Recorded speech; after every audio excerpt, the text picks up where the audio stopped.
सियापति रामचंद्र भगवान की जय।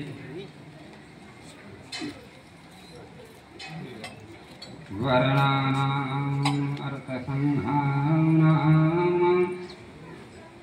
रसानां संगशान्ति मंगलानां च कर्तारौ वन्दे वाणी विनायकौ।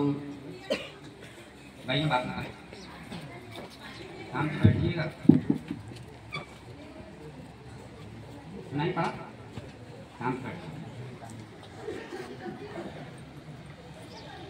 नीलाम्बुजत श्यामलकोमलां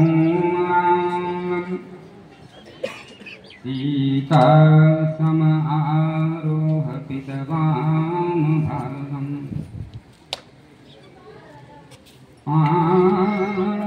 महांसा यत् चारुचापं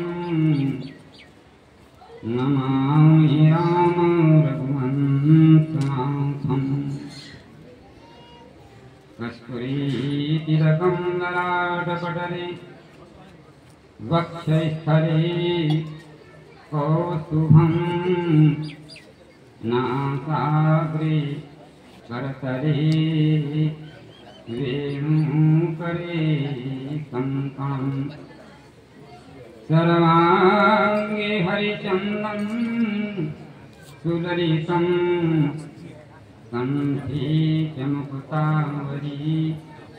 या गोपतिश्री परिवेशितौ गोपालचूड़ामणि। अपने अपने घरन की सब काहू को पीर, तुम्हें पीर सब घरन की धन्य धन्य रघुवीर। बोलिए सियापति रामचंद्र भगवान की जय।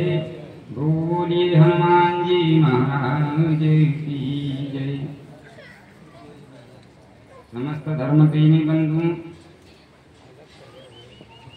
माताएं, बहनें, समिति के समस्त सदस्यगण, बुजुर्गगण, अध्यक्ष महोदय, अतिथि महोदय, समस्त संत समाज रूपी जो कथा श्रवण कर रहे हैं, आप सभी संत लोग हैं, संत समाज।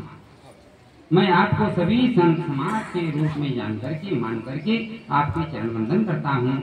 आप कृपा बनाए रखिए, शांति बनाए रखिए, भगवान के पावन नाम का अपन श्रवण लाभ का अभी आपने किया ही।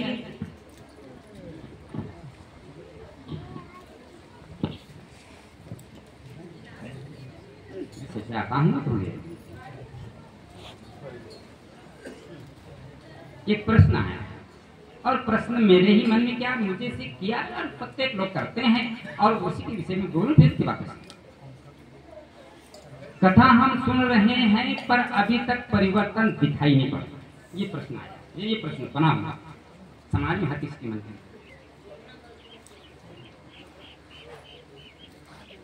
बहुतों दिन से सुने पर किसी को मेरा, आपको मेरा किसी को किसी का दिखाई नहीं पड़ रहा है। ये प्रश्न बना हुआ है हमारे मन के अंदर। मैं सोचती आप में परिवर्तन नहीं दिखाई पड़ रहा, आप सोच रहे मुझ में दिखाई नहीं पड़ रहा, दिखाई पड़ नहीं रहा।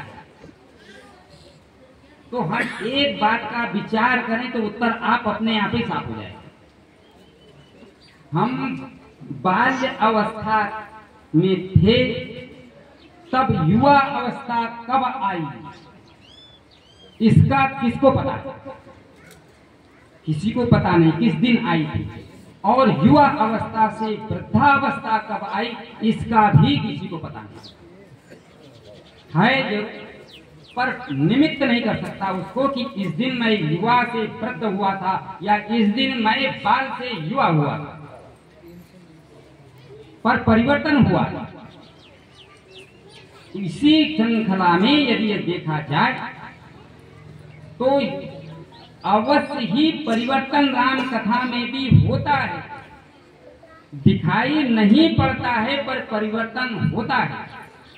अगर तो ये भी प्रकृति का गुण है, वो भी प्रकृति का गुण है। यदि वो प्रकृति का गुण दिखाई नहीं पड़ता फिर भी होता है तो ये भी दिखाई पड़ेगा नहीं, पर एक ना एक दिन परिवर्तन आएगा ही। जय जय श्री राम। अच्छा, आप कहोगे कि क्यों आए इतने बल से, आपने कह के दिया। रामचरितमानस कह रही, मैं नहीं कह रहा हूं। अद्भुत सलील सुनत गुणकारी, बालकांड सुन चुप। आस पियास मनोमल हरी, चौपाई समझ गया। अद्भुत, अद्भुत शब्द है। अद्भुत का क्या अर्थ है? जो देख रहे हैं वो तो अद्भुत नहीं है, जो सुन रहे हैं वो अद्भुत नहीं है, जो देखा सुना क्रिया के द्वारा नहीं जाना या जाना हो उससे भी कहीं कहीं कल्पना न की हो, जिस बात की ऐसा भी कभी हो सकता है वो भी होने वाला है। ये राम जी की गुण की कथा है श्रवण लाभ से। अद्भुत सलिल, सलिल ने सुंदर। अद्भुत का अर्थ समझने से पहले कि जो हम देखे नहीं, सुने नहीं, किए नहीं, वो भी हो जाता है राम कथा श्रवण लाभ से। ये चौपाई का अर्थ है उस बात का। ये सबूत। अद्भुत सलिल सुनत गुणकारी, आस पियास मनोमलहारी। इसमें कर्म को जोड़ देने से सब मामला गड़बड़ हो जाता है। इसमें कर्म को ना जोड़े, सिर्फ आकर के बैठो, भगवान की कथा श्रवण होगी। और श्रवण से क्या होगा? राम सुप्रेम पोषत पानी, हरत सकल कलिकलु सगलानी। राम जी का प्रेम पोषित होता है, पलता है। कथा सुनने से हमारे मन के अंदर राम जी के प्रति जो प्रेम है वो पलता है। हरत सकल कलि कलु सगलानी, जो कलयुग की बाधाएं वो सब छूट जाया करती है। सागर मंजन पान किए मिटई, मिटही पाप परिताप हिये। मन के समस्त पाप और परिताप मिट जाया करते हैं श्रवण लाभ। मंजन, मंजन ही सुनना। कथा सुनने से मिटे ही पाप परिताप हिये थे। सागर मंजन पान किए थे। सागर मंजन यानी आप बैठिए, मन इसमें नहाएगा, आप नहीं। कथा श्रवण से, जब कथा कानों के माध्यम से भगवान के गुण हमारे मन के अंदर, कानों के अंदर जाकर के मन तक पहुंचेंगे, वाणी जो मन तक जाएगी तो मन उसमें नहाएगा। कैसे नहाएगा? विचारों के माध्यम से। विचार ही नहाना है। कितनी सुंदर है राम जी, कितनी उनकी विशेषताएं। जब वो ये ऐसा विचार करेगा तब वो उसका नहाना कहेगा। तो ऐसे श्रवण लाभ प्राप्त करते हैं। और आप हम सभी बड़े धन्यवाद की बात तो है भगवान की, जब कथा हम श्रवण लाभ प्राप्त करते हैं। तो मैं अपने विषय में आऊँ, ज्यादा ना कह के।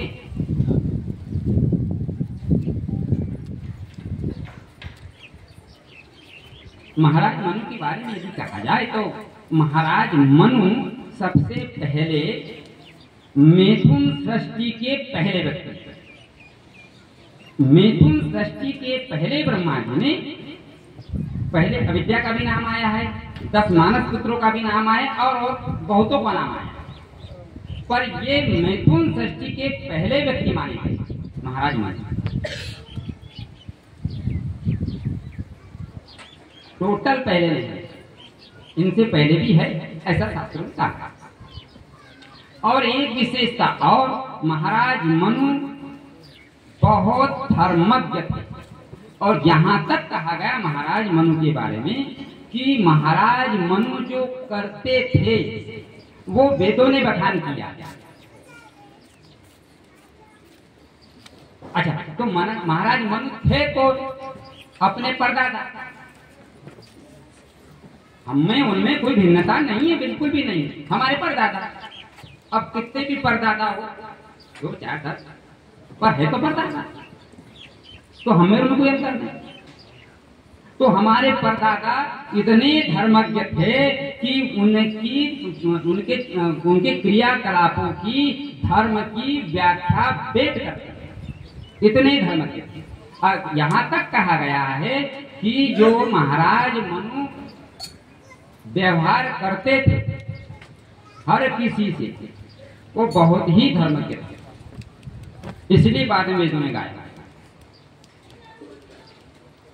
अब जब तपस्या करने गए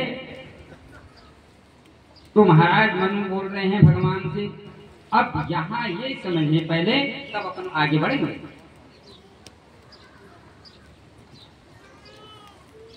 अभी बताया कि वासुदेव का नाम लेते थे। वासुदेव अर्थात परात्पर ब्रह्म परमात्मा, जिसका रूप अभी नहीं है, वो परात्पर ब्रह्म निर्गुण जो सबसे ऊपर हो, उसका नाम वासुदेव।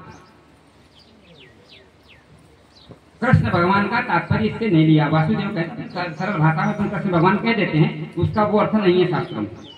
ये मानस पुरुष की बातें हैं, अनर्थ बात नहीं। कि वासुदेव का जो शब्द का अर्थ किया गया वो भगवान सीताराम जी से ही किया गया, पर ये सीताराम जी का जो रूप है वो नाम नहीं है वासुदेव का।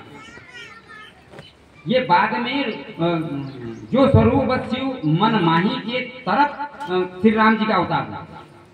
ये परब्रह्म परमात्मा का नाम लेकर के तपस्या नहीं कर रहे, किसी व्यक्ति विशेष के नाम लेकर के महाराज मनु ने तपस्या नहीं की है, ये स्पष्ट है।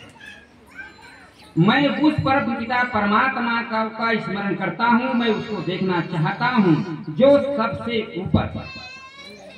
ध्यान दीजिएगा बात, तो निर्गुण है, कोई रूप तो है नहीं उसका, रूप तो सगुण के बाद ही बना। और उस परम ब्रह्म परमात्मा की जो परात्पर है, वासुदेव है, मैं उसकी तपस्या करता हूँ, उसको देखना चाहता हूँ। और अभिलाष निरंतर होई देखिए नयन परम प्रभु से। मैं अपनी आंखों से उस परब्रह्म परमात्मा जो सबसे ऊपर है, जिसका शरीर है, देह है, नाम है, इत्यादि जितनी बातें हैं, मैं उसको देखना चाहता हूँ। अब समस्या ये बनी है कि अब नाम न रूप, अब किसी बात का उस परब्रह्म परमात्मा को संकेत ही नहीं मिल रहा है कि वो किस रूप में आए।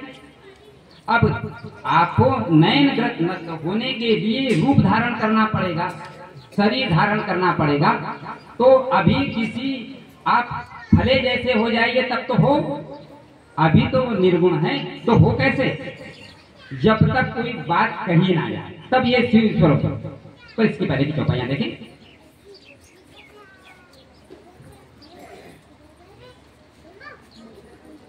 महाराज मनु ने कहा, उस परम परमात्मा को मांग मांग वर है नववाणी, परम गंभीर कृपा मत्सानी, हष्ट पुष्ट तन भय सुआए, मानो अब ही भवन पे आए।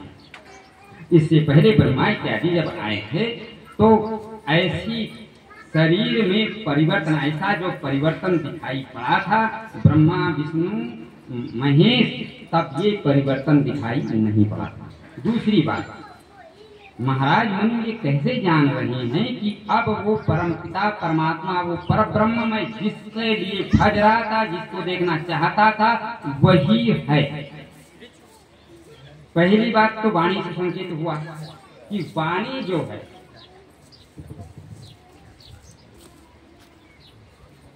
भगवान की बहुत ही प्रिय, और गोस्वामी जी ने उसका एक तुलनात्मक दृष्टिकोण दिया है मृतक जीवन पर। ये भी छोटा, ये भी कोई उपमा नहीं है, ये तो हमको समझने के लिए। भगवान की वाणी इतनी सुंदर है, इतनी सुहावनी है कि ये मृतक मरे में जान आ जाए, मुर्दा भी जीवित हो जाएगा अगर भगवान की वाणी शब्द चला जाए। ये कहना सिर्फ हम समझने के लिए है कि वो कितनी प्रिय है। अब लौकिक उपमा है पर ये भी कम है। भगवान के लिए। तो ये परिचय था। ये उस समय नहीं होता, ब्रह्मा विष्णु महेश के समय ये चौपाइयां नहीं आई हैं। ये वो परब्रह्म परमात्मा जो निर्गुण है, जो सबके ऊपर है, उसके लिए आई है। ये महाराज मनु ने कही है, सब विषय उठाया था। सुन सेवक, सुन सेवक सुर तरु सुर धेनु विधि हरि हर वंदित पद रेणु। अब बात होने लगी, पहचान लगी। अब वही है इन बातों की। तो उनके पास इन्होंने कहा, सुन सेवक सुर तरु सुर धेनु। शब्दों पर ध्यान दीजिएगा। सुर तरु स्वर्ग में, सुर धेनु स्वर्ग। अब वृक्ष की विशेषता ये है कि वहां जाओ, छाया में कल्पना करो, प्राप्त हो जाएगा। तो आप सुरतरु। अब समस्या एक बनी कि सुरतरु तो हमने कह दिया, पर जो उसके पास पहुंच जाएगा, ध्यान दीजिए, बिल्कुल ही बिल्कुल विषय पर रहिए। जो सेवक उस परम जो व्यक्ति उस सुरतरु के पास पहुंच जाएगा तो उसको उसका लाभ मिलेगा। पर जो बूढ़े हैं, अपाहिज है, जो नहीं जा सकते तो वंचित रह जाएगा। पेड़ थोड़ी आएगा, जाना तो व्यक्ति को ही पड़ेगा। तो सुरधेनु सुन सेवक सुरतरु, तो सुरतरु कहा। उसके बाद में महाराज मनु ने सोचा कि अरे यार, हम थोड़ी उस परब्रह्म परमात्मा जो नैन गोचर ही नहीं है, जो अदृश्य है, उसके पास कैसे पहुंचेंगे? वो सुरतरु है, कृपा करते हैं, उनके पास पहुंचने में सब कुछ दे देते हैं, परंतु जो नहीं पहुंचेगा, और हमारे अंदर कहाँ सामर्थ्य है? महाराज मनु स्वयं कह रहे, अपने को कह रहे, किसी को नहीं कह रहे। मैं कैसे पहुंच पाऊंगा मेरे अंदर? क्योंकि उसका रूप नहीं है, भजता नहीं है, वो प्रकट नहीं होता है, दिखाई नहीं पड़ता, मैं उसको उसके पास कैसे पहुंचूंगा? ये समस्या बनी। तब कहा सुरधेनु,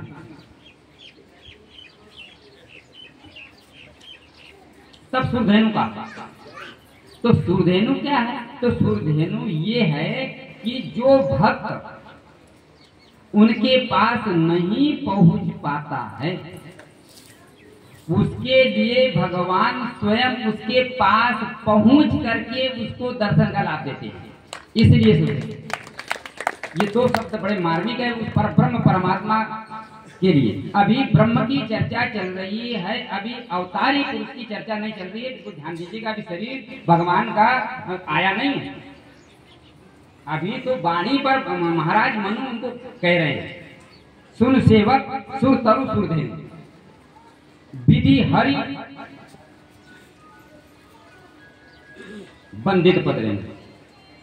आप वो हैं जो भक्त आपके पास पहुंच जाते हैं, उसको भी आप दर्शन लाभ देते हैं, सब सुखों को प्रदान करते हैं। जो नहीं पहुंचते हैं उसके पास आप पहुंचकर दर्शन देते हैं। और आप वो हैं कि ब्रह्मा विष्णु महेश तीनों के ऊपर हैं, आपकी तीनों वंदना करते हैं, आपकी चरण रज की सेवा करते हैं। आप वो हैं, ये महाराज मनु कह रहे हैं। अभी उस ब्रह्म परमात्मा का परिचय चल रहा है मनु के शब्दों में। सेवक सुलभ सकल सुखदायक प्रणत पाल सचराचर नायक। आपकी सेवा करने से सेवत सुलभ। सेवा करने से आप प्राप्त करते हैं। पहला शब्द, ये भी उनका पद है।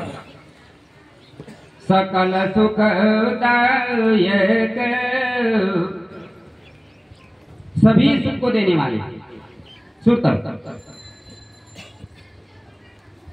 प्रण आर्थ भी,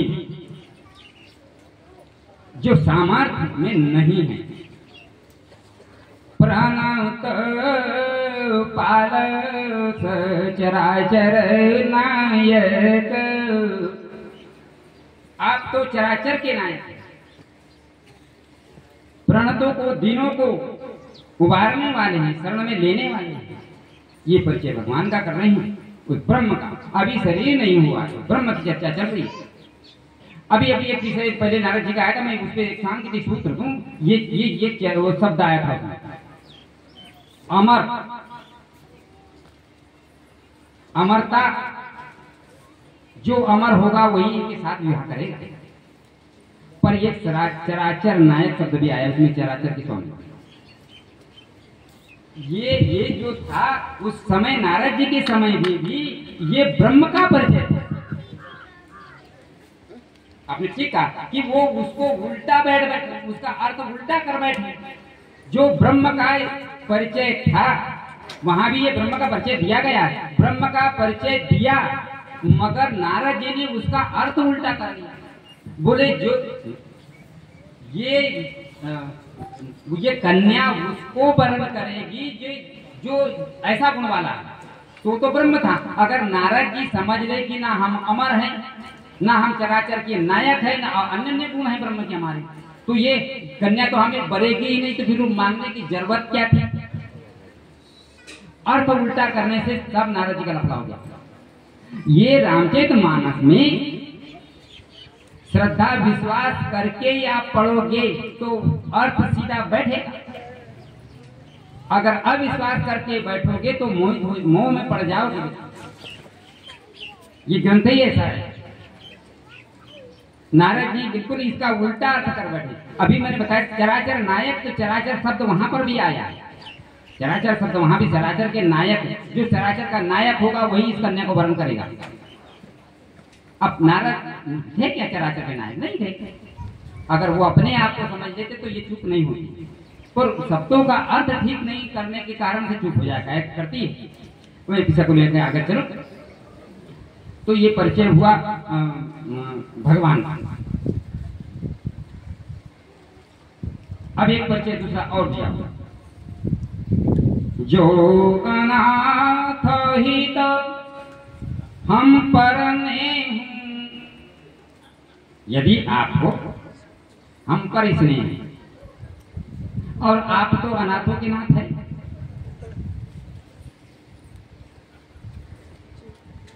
तो प्रसन्न होइय वर देहु, ये प्रसन्न होकर के ये वरदान दीजिए। अभी वरदान मांगा नहीं, अनाथ यानी हम अनाथ हैं, पर ये प्रसन्नता का विषय क्यों आया? महाराज मनु के मन के अंदर ये भय सा भरा हुआ कि मैं जो मांगने वाला हूं आगे, इसको सुन करके भगवान कहीं अप्रसन्न न हो जाए। क्यों कि मेरा जो विषय है वो गंभीर है। पुत्रवत मांगना है, लंबे समय मांगना, और अभी तक भगवान का जितना जो अवतार इत्यादि हुए हैं उनमें इतना लंबा समय देखने को नहीं मिला है। कुछ समय अवतार लेते हैं, दर्शन देते हैं, अपना काम करते चले जाते हैं। तो यहाँ मनु महाराज ने भगवान से पहले ही अपनी बात छुटा दी है, फ्री कर दी है। जो अनाथ हित हम पर ने हूं, तो प्रसन्न हुई यह वर दे। अब वर मांगना चालू करेंगे।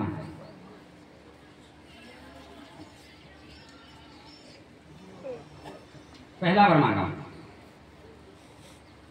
जो भुसुंडी मनम मानस हंसा, ये दूसरा वर्ड है। सगुण अगुण यही निगम प्रशंसा। मैं आपको पहले दूसरे वर्ग के बारे में बता दूं, उसके बाद अपन पहले वर्ग की बात चर्चा करते हैं। इसमें कोई संदेह नहीं है कि महाराज मनु के मन के अंदर भगवान का बाल रूप का दर्शन और अन्य अन्य चौपाई आ चुकी है। भैया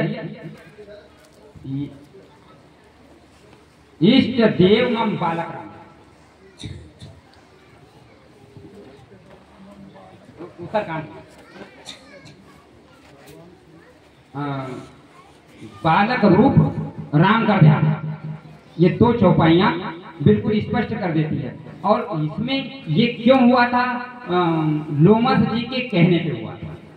ये मंत्र दिया था कि आप भगवान के बाल स्वरूप का दर्शन करो, इससे सारी कामनाएं पूरी हो जाएगी। इसलिए बाल रूप का दर्शन का नाम का मंत्र लोमस जी ने भुसुंड जी को दिया। तो ये बात तो स्पष्ट हो गई। पर भगवान शिव के बारे में बोले, जो स्वरूप बस शिव मन माही, जेहि कारण मुनि जतन कराही। जो स्वरूप बस शिव मन माही। किसी विद्वानों ने इसमें भी कहा है कि भगवान शिव के मन के अंदर भी बाल स्वरूप का ही दर्शन होता है। और उन्होंने एक चौपाई के बल पर कहा, ध्यान दीजिएगा बिल्कुल, एक चौपाई, बंदहु बाल रूप सोई राम, बंदहु बाल।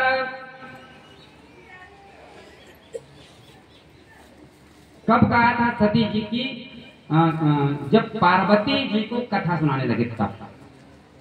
सती तन में नहीं, सती तन में और कहा, सोई मम इष्ट देव रघुबीरा, सोई मम इष्ट। अब शब्द लगाया यहाँ रघुवीर। अब रघुवीर किसको कहते हैं? बालक को कहेंगे क्या? तो बालक कैसे रघुवीर हो सकता? रघुवीर की 5 विशेषताएं होगी तब रघुवीर कहलाएंगे। और ये पांचों की पांचों विशेषताएं राम जी के अंदर थी, इसलिए उनको रघुवीर कहा। त्यागवीरता, दयावीरता, धर्मवीरता, विद्यावीरता, प्रतापवीरता, ये 5 विद्या राम जी के अंदर है। त्याग, कल राज्य मिलने वाला है, वनवास हो गया, पर किंचित भी मन के अंदर दुख नहीं है, इतना बड़ा त्याग राम जी। दया, ऋषि मुनियों को राक्षस सताते थे, राम जी स्वयं दया करके मुनि के साथ में चले गए, जबकि उनकी जाने की उम्र नहीं थी। धर्म की अगर बात करें तो कैकेयी के विषय में वहां महाराज दशरथ जी के समय की चर्चा मैं आपको बताऊं, राम जी ने कितना कितना धर्म का पालन किया। राम जी ने अपना धर्म तो पालन करते ही करते थे, ये तो उनके अंदर गुण ही है, वो तो धर्म के अवतार ही हैं। शायद कोई मनुष्य उनके जैसा बनने की कल्पना करे तो कुछ बन भी सकता है, परंतु दूसरे की धर्म की रक्षा के लिए वनवास चल जाना। कैकेयी जी ने स्पष्ट कहा है कि आपके पिता महाराज दशरथ जी आपको कभी भी बन जाने को नहीं कहते, और ये अपयश महाराज दशरथ जी को लग जाएगा। इससे राम जी मैं आपको बता देती हूँ कि महाराज दशरथ जी के वचन का पालन आपके बल पर हो सकता है, महाराज दशरथ जी के बल पर नहीं हो सकता। यानी धर्म टूटेगा ही, रघुकुल सदा चली आई, प्राण जाओ पर वचन नहीं जाए, प्राण छोड़ देंगे और धर्म टूट जाएगा, पर आपको बन जाने के लिए कभी नहीं कहेंगे। और महाराज को धर्म युक्त बचाने के लिए, धर्म में बचाने के लिए आप इसको कर सकते हैं काम, आप चले जाओ। सांकेतिक सूत्र है ये, कहा नहीं है। महारानी कैकेयी ने एक सांकेतिक सूत्र दिया है कि अगर आप चाहें तो महाराज दशरथ जी को अपयश से बचा सकते हैं। आप क्या करना है वो जानते, और उसका यही था कि मुझे जाना है, बस सीधे राम जी चले गए, बस बिल्कुल ये धर्मज्ञता थी राम जी। अब ये मनुष्यों के बस की बात ही नहीं, कर दिखाया राम जी ने, इसलिए उनको रघुवीर कहा गया। और सारी बातें मैं आगे चलूं इसलिए उधर विषय लंबा चलाया जाएगा, मैं अपना आगे बढ़ते हैं। देखे हम तो रूप भरी लोचन, ये चौपाई भी देखिए, हम नयन भर के देखें। अब इसका ये सूत्र था कि आप आए चले जाएं, किसी किसी के मन में ही दर्शन दे देते थे भगवान और चले जाते थे, अंतर ध्यान हो जाते थे। तो ऐसा नहीं, हमको प्रत्यक्ष चाहिए, हम लंबे समय आपका दर्शन करेंगे। देखई हम तो रूप भरी लोचन, पर हमारे अंदर वो सामर्थ्य नहीं है, इसलिए कृपा करो पंतारित नहीं। ये सामर्थ्य हमारे अंदर नहीं है कि आपसे हम रूप धरा सकें। महाराज मनु कह रहे हैं कि हमारे अंदर वो तप नहीं है कि आप अपना रूप हमें बता सकें। आप ही कृपा करके हमें अपना रूप बताइए, इसलिए कृपा शब्द लगाया गया है। महाराज मन ने कृपा शब्द लगाया, आदेश नहीं किया गया है। चौपाइयों की बारीकी पर आप ध्यान दीजिएगा।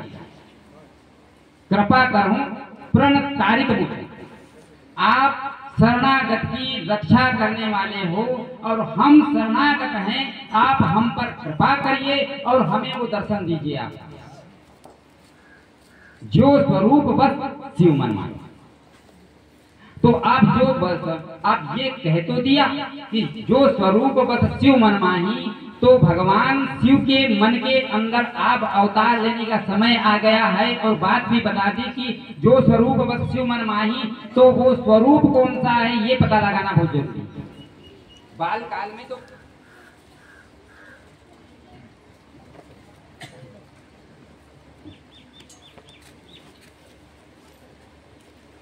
हरि राम चरित सब आए, पुलक गात लोचन जल छाए, श्री रघुनाथ रूप उरयावा, परमानंद अमित सुख पावा, मगन ध्यान सरदंड जुग। पार्वती जी को जब कथा सुनाने लगे भगवान, तब का रूप है मगन ध्यान सरदंड जुग, पुनि मन बाहिर किन्न, रघुपति चरित महेश तब हर्षित पर सब वो चौपाई की। बंदहूँ बाल रूप सोए राम, बंदहूँ बाल रूप सोए राम। अब इससे पहले श्री रघुनाथ रूप गुर आवा। अब रघुनाथ और बालक रामा, अब यहाँ किशोर अवस्था की बात करें तो फिर ये बाल पन की वंदना क्यों कर रहे हैं? बंदहूँ बाल और मगन ध्यान सरदंड जुग। किशोर अवस्था में जो मग्न है वो बाल अवस्था की वंदना करे। ये समझ रहे बात? रघुनाथ शब्द का अर्थ किशोर अवस्था से होता है। अब आप कहोगे कि इसका प्रमाण कैसे कर रहे हैं आप? अब प्रमाण की ओर लगे कि चौपाई आपको और इशारा करो। प्रगटे राम कृतज्ञ कृपाला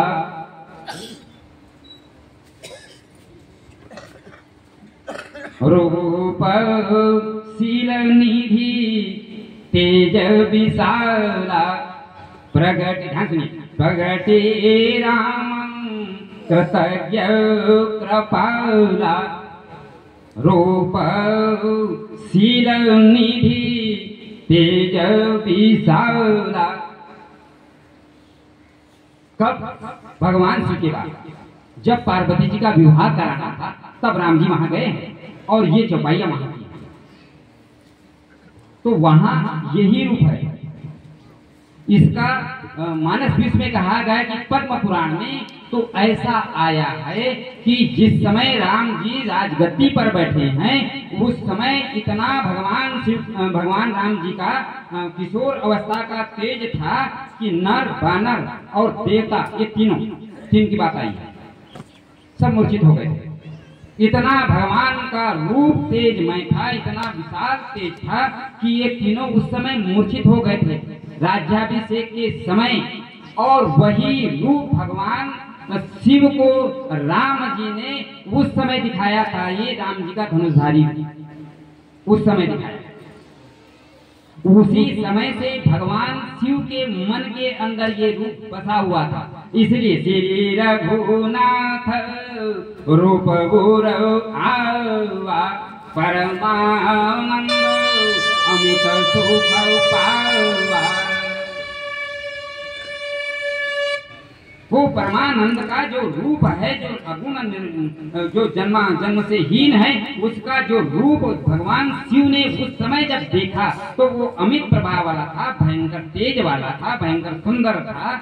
इसलिए वो तब से उनके मन के अंदर बसा हुआ था। और आप कहोगे कि तो इसमें एक बात मैं साफ कर दूं कि नहीं, वो भगवान शिव को बाल रूप को भी मानते हैं, भगवान बाल रूप को भी मानते हैं। पर जैसे हर व्यक्ति को एक क्षण बात, हर व्यक्ति को अपने चेहरे से ज्यादा मोह होता है, ज्यादा चेहरे पर ध्यान लगाए रखता है। हर शरीर उसको प्रिय है, परंतु चेहरा सबको ज्यादा प्रिय है। एक सेकंड,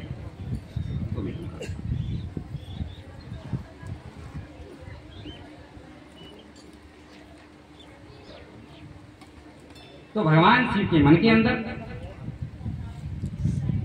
मैंने आपको जितनी चौपाइयां कही और जितना मुझसे बन सका, भगवान ने जो कहना मुझसे चाहिए था, मैंने बार बार कोशिश की। बहुत उनकी मर्जी यही थी जैसा मैंने आपको बताया। हम समझ नहीं, भगवान शिव के मन के अंदर किशोर अवस्था का रूप बसा हुआ है। चूंकि वो सबको मानते हैं, वो ज्ञान घाट के आचार्य हैं, ज्ञानी हैं, वो भगवान को सब अच्छी तरह जाते हैं, उनको सब प्रिय है। वो रूप भी, ये भी। और काकभूषण जी उपासना घाट के आचार्य, वो प्रेमी हैं। उनके गुरु ने जैसा कह दिया, उन्होंने अपनी बुद्धि को नहीं दबाया, विश्वास करके मान लिया। वही बात स्वरूप उनके मन के अंदर बसा हुआ है। इसमें नहीं विवाद है, इसमें थोड़ा बहुत विवाद था जिससे मैंने कहने का प्रयास किया। और इसमें किसी को जैसा समझ में आता हो, कि किसी को लगता हो कि नहीं भगवान शिव के मन के अंदर बाल ही रूप है, तो ऐसा ना समझे कि मैं अपनी बात को दृढ़ कर रहा हूँ। आपके समक्ष रखा, आपको जैसे लगा वैसे मानिए। मैंने अपने बुद्धि के अनुसार कहने का प्रयत्न किया। जय जय श्री राम। जय श्री राम। धन्यवाद राउत जी, यह व्रत रूपी कथा का रसपान हम सभी भक्तों को कराया। अब मैं हमारे ग्राम खेड़े सावलीगढ़ में भोला